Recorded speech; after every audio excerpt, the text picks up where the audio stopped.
Hello, welcome to another Yoga Anywhere 5-minute flow. And today, just like most days, since we're doing this standing, we're going to start in mountain pose. And I'd like you to have your feet about hip width apart. We're not going to do anything too wild in the beginning. But once you get your feet hip width apart, really just dig into your feet. You want to just imagine that you could tear your floor in half with your feet. Then we're going to suck our navel to our spine, and you should immediately feel not just the abdominal wall, but all your leg muscles engaged. And another careful thing is you don't want to be gripping with your toes. So a good way to check and make sure that you're not is to lift your toes while you're standing in this position. And if you're able to maintain your balance and you feel good and solid, then you know that you've got the proper stance.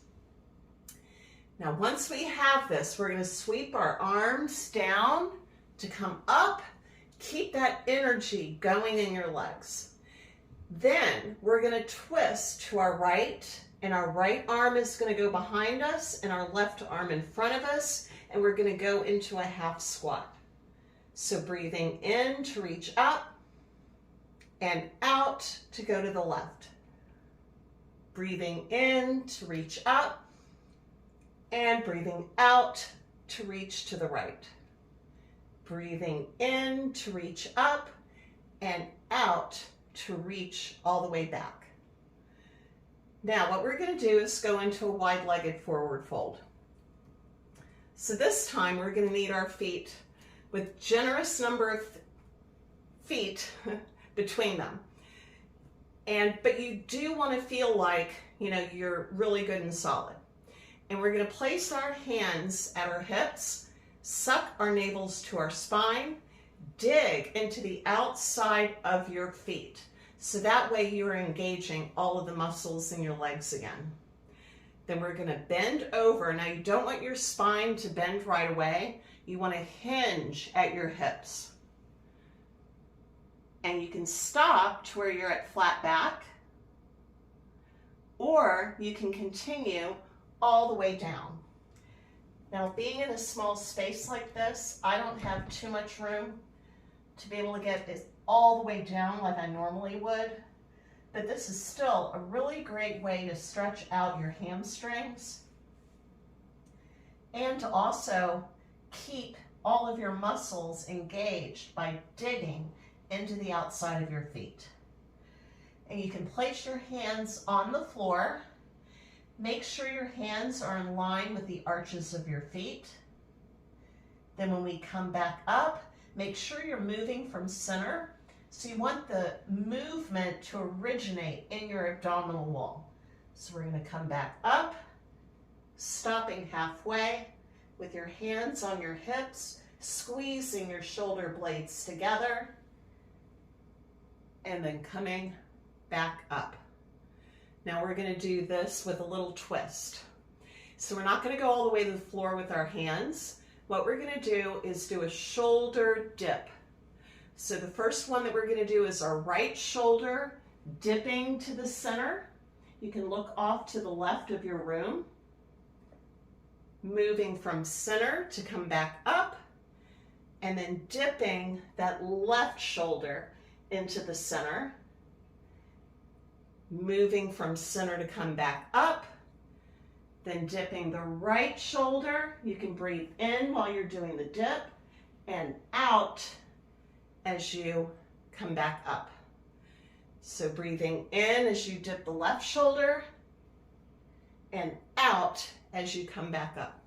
Now, since we're already in this stance, we're going to go ahead and go into star pose. So you want to have your hands reaching for the sky. And you want them relatively straight.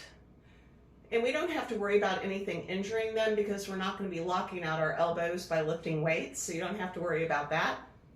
But while we're here, we're going to do another inversion, which is really good for circulation. So we're going to touch our toes. So our right hand is going to reach for the left toes, while the left arm reaches up to the sky. So this should help a little bit with range of motion in our shoulders as well. If you're able to get that arm to reach straight up to the sky, even though we've twisted, then that should help you with the range of motion. And we're going to do one more on each side. To our left toes, back up, and to our right toes. Now we're going to take a bind. So we want to reach back behind our back, interlace your fingers, and we're going to go into that forward fold again, but this time our hands are going to reach up to the sky. So this should really help with circulation in your arms. Now you don't want your shoulders to come up to your ears. You want them to have really good distance from your neck and ears. And a good way to make sure you're doing that is to really reach for the sky with your hands and squeeze your shoulder blades together at the same time.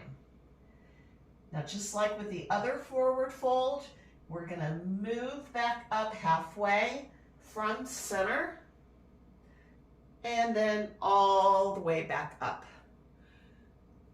So we got some really good stretches in there and a little bind to help with neuropathy.